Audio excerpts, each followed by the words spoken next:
Hey everybody, welcome to The Black and White, episode number 6. Today, we have, I threatened to have a celebrity on, and I guess that's what we have today. We have an author, a children's book author by the name of Michael Patrick O'Neill, and he's visiting Furry and Meadowlawn. Furry today, Meadowlawn tomorrow. This is one of his books. He's a children's books author, and he writes about undersea creatures. So it's very awesome. And he tells a pretty exciting story. He talks about, obviously we're going to talk about his favorite book. And I'll warn you, it's a little bit of a surprise. You may not think about it, something for someone who writes about the environment or about nature. Very interesting. But he also talks about how he got into his career, what he's done. He got into undersea photography and evolved into writing books for children. And originally he was an MBA working for a credit card company, and analyzing data. So not exactly, he came from a world that wasn't exactly exciting, I guess, if you will. But anyways, he's a very interesting gentleman, and I think you'll enjoy. So sit back. Thank you. Michael, welcome to The Black and White. It's a podcast here focusing on reading and such. And I guess you'll be considered my first celebrity guest. Oh, I think it's a stretch, but thanks for having me, Jeff. It's an honor. Thank you. So, first of all, you're here. Welcome to Furry Elementary, Perkins Schools. You're here at Furry today, tomorrow at Meadowlawn. You're talking to kids about what? What are you talking? What are you talking about? My whole angle is to encourage kids to get into reading, writing, science, and conservation. And my subject matter appeals to kids. And as an underwater photographer and nature photographer and wildlife enthusiast, I've packaged my photos into educational products, presentations, and books. And my hook is to use a subject matter that kids like to get them into reading and writing. Okay, very cool. We're going to get back to that in a little bit, but talk about, you're a photographer, underwater photographer. How did you get into that? And I know that wasn't your first career. No, it wasn't. I have a corporate background, and I was on vacation in Roatan, which is a small Caribbean island, a part of Honduras, and on a random decision, I decided to rent an underwater camera. This is back in 1993, and I was totally hooked. It was a life-changing decision, life-changing event that I became literally immersed in a new world and hooked with photography. I don't have a photographic background. Nobody in my family does. This is something completely new. And I just fell in love with it, and passionate, and still have that mindset. And it's led me to have this extremely fulfilling and rewarding career. Was there something about undersea imagery that just clicked a magical button for you? Yeah, at home growing up in Brazil, where I'm from, my house was like a zoo. I had lots of animals and lots of fish, and to see where the fish lived and explore. I was raised on Jacques Cousteau, this French explorer who pioneered scuba diving 70, 80 years ago. And for me, it was like a magnet. Awesome. Okay. And you're also an author. Correct. Talk to me about the types of books you're writing. I always enjoyed writing. I got seriously interested in writing in 9th grade. Back in the day, I was part of the IB program in our school in Brazil, and we had really good teachers, very competent, who taught me how to write very well. So that started in 9th grade, and I always had an interest in writing through college. I had a writing intensive major, and I started writing for magazines in 1995, 31 years ago. And I was a regular contributor. I have a binder of clippings like this thick And then in 2003, I left my corporate career and I thought I'm going to write a book for kids.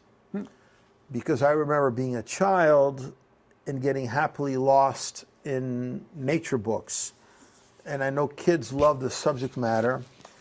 And I thought it would be a good business idea that would parallel a higher cause to kind of do my part to promote literature within schools.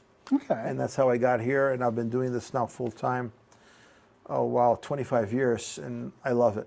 Okay. And you have 9 books? Correct, 9 books. And they're all children's books, right? All children's, and there's 2 of the 9 books that I would not consider kids' books, but they're more like ocean picture books. Okay. And they're all educational. And now, are their picture or the illustrations? They're all photographs. Okay. And I took all the photographs. Okay. Oh, so you're doing the writing and the... Correct. Wow. Yeah. Okay.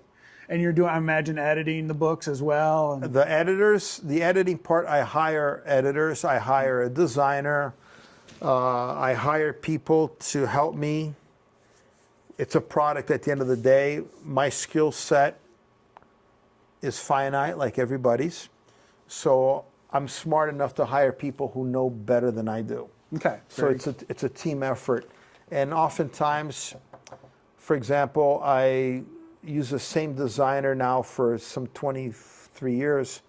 He's a friend of mine in Miami called Daniel, who's a very brilliant guy who knows a lot about photography and design, and I'll let him decide oftentimes what should be on the cover or about a layout.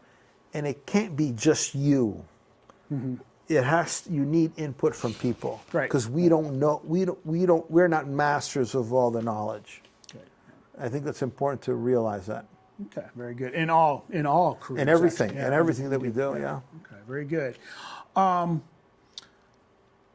to transition a little bit about, because really what this is about books. Mm-hmm. And and you told me ahead before we started your favorite book, and it was kind of a surprise because I was thinking, oh, you're going to tell me some, 1,000 Leagues Under the Sea or something.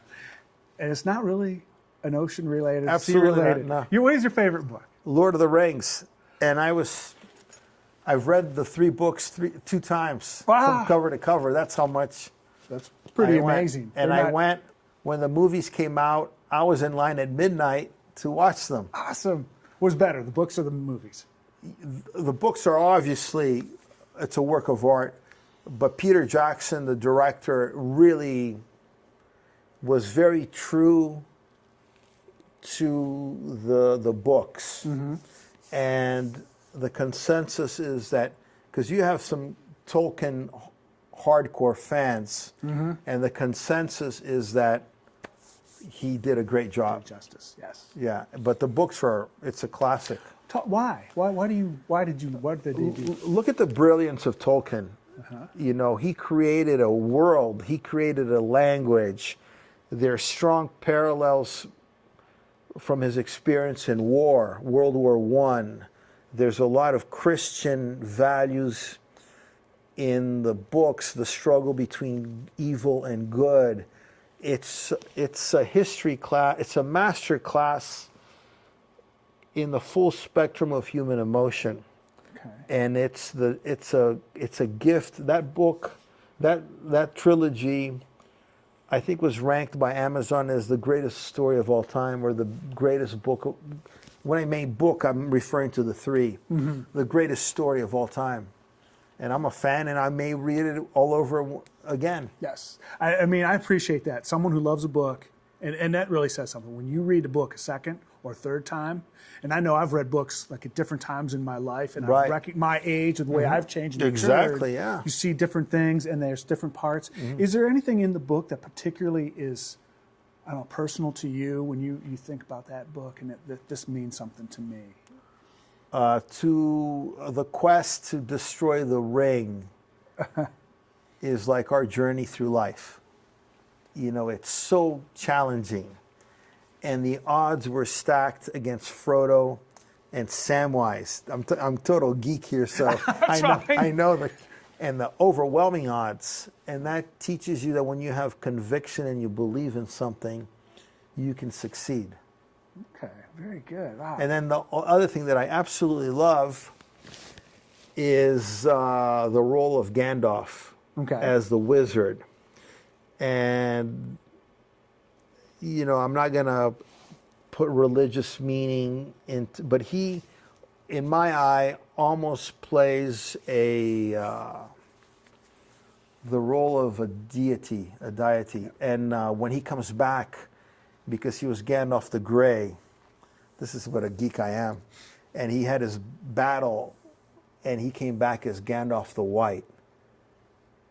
There are obvious religious parallels there, and it's just epic. It's really, really, to think about this is the creation of a man who was, I think, an English professor, if I'm not mistaken, forgive me if I'm wrong, but just sheer genius. Wow. Okay. And I'm going to go back to sort of the question I had. But why, you know, as I said, I thought you'd tell me you had a sort of a marine science kind of book. Why is there, do you think that in any way, maybe is there a connection there with Lord of the Rings and marine science? Or? No, just my passion for knowledge. Okay. And I'm a very, very open-minded person. Okay. And I love to read. Okay. And I read about everything.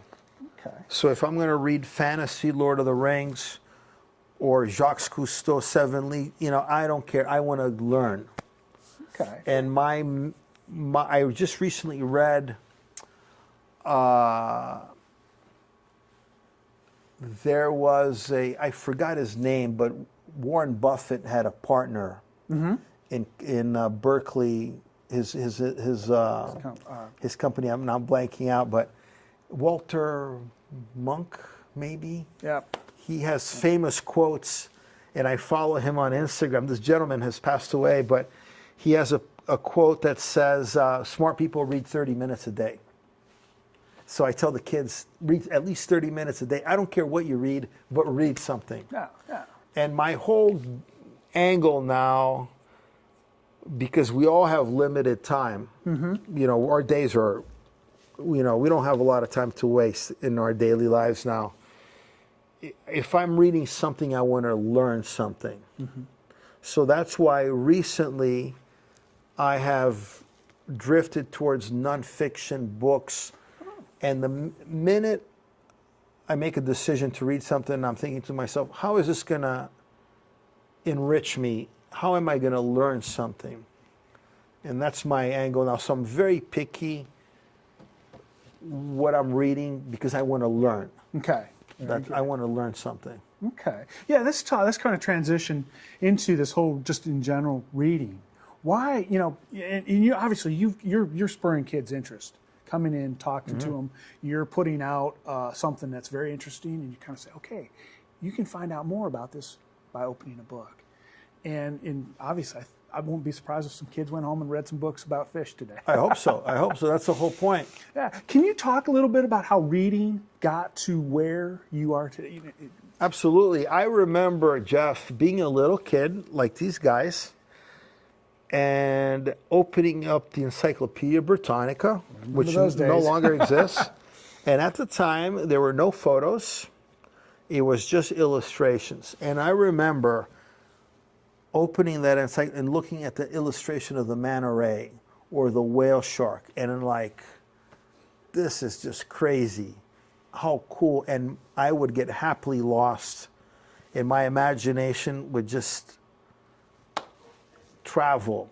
And little did I know that as an adult, I would be swimming next to one of these animals, photographing them, writing about them, talking about them. You know, it was something from outer space, and it became reality. And I never lost that sense of awe. Obviously, you know, I've been diving for 33 years. I have 3,700 hours underwater. Wow. I'm not going to lie to you. You kind of become desensitized a bit because you've seen it. Yeah. But it still shakes you a bit. Okay.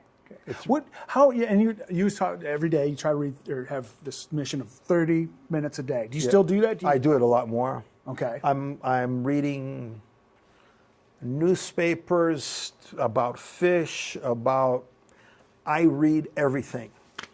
And I read things I don't want to read, but I think it's so important nowadays in our world where many of us are with blinders. You have to have open mind. Mm-hmm. The world is not black and white. Sorry, but totally fine. No, but the world is shades of gray, and I think knowledge is power, is understanding. It makes us better. The more educated and informed we are, the better. My dad, I got my reading habit from my dad and my mom. My dad would read stacks of newspapers every single day. Mm-hmm. And I'm a current events junkie, a nature junkie. I want to learn.